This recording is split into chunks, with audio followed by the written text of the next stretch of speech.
Olá, pessoal. Espero que todos estejam bem. Professor Daniel aqui para mais uma devolutiva de língua portuguesa.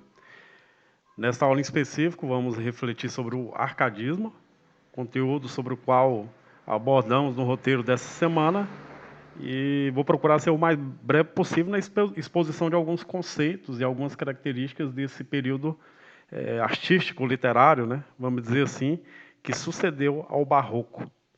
O arcadismo também pode ser chamado de neoclassicismo, mais adiante vamos entender por quê. A origem do nome arcadismo, então, remonta a uma região da Grécia chamada de Arcádia, e nessa região, né, moravam os deuses, né, segundo a mitologia grega.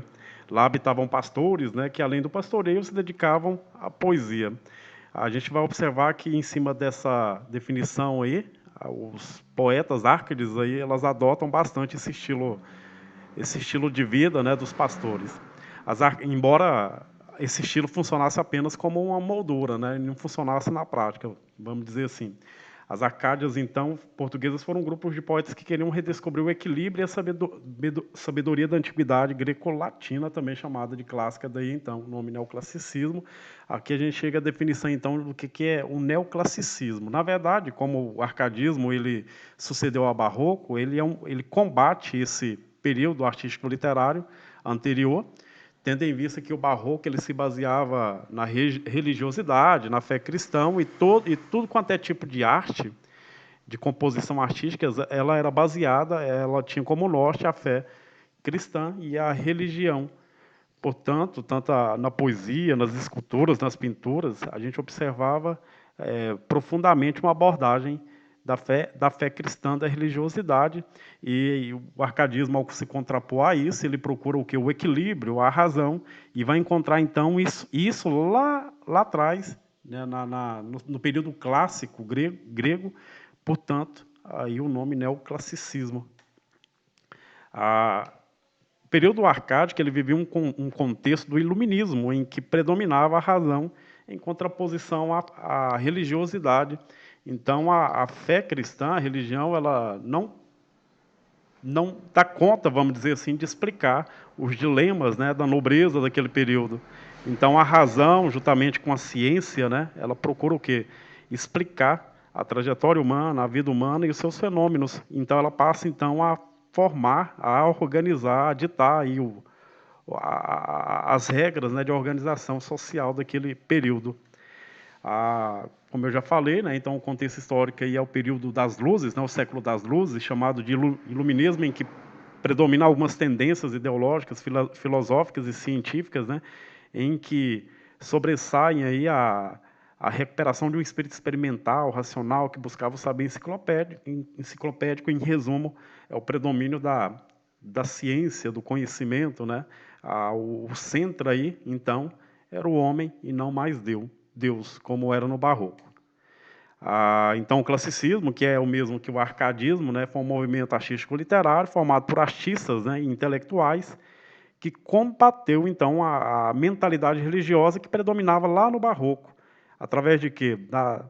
Do resgate da razão, do racionalismo, né, e do equilíbrio. E, como eu já disse, eles vão encontrar isso na antiguidade clássica, lá do século XVI. As principais características, então, é o equilíbrio, né, que advém aí da razão. Já havia explicado aqui que eles retomam, né, o período clássico aí para demonstrar esse equilíbrio.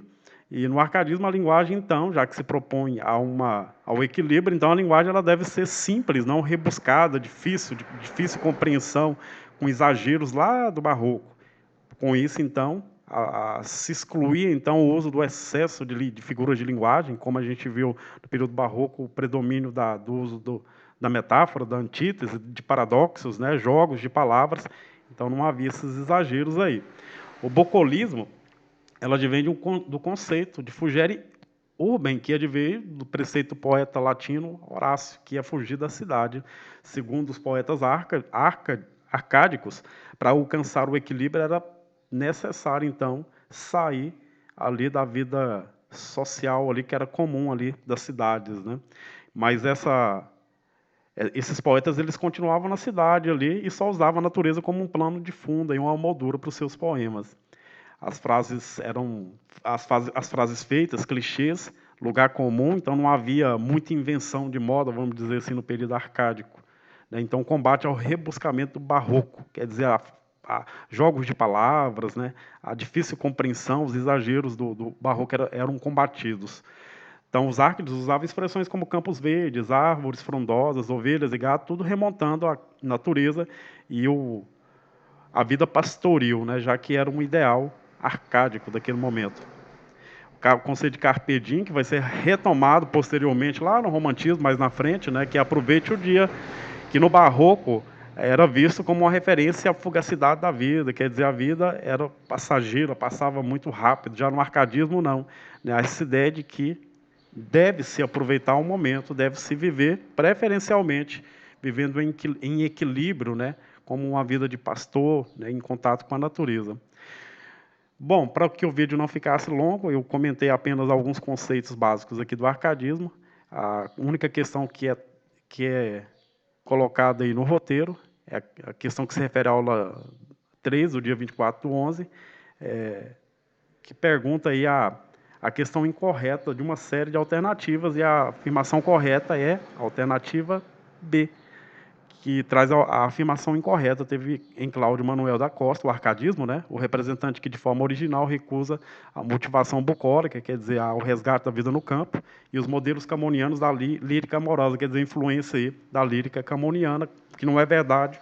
O que Cláudio Manuel da Costa faz é justamente ter essa motivação bucólica e essa retomada aí da, da, da poética camoniana.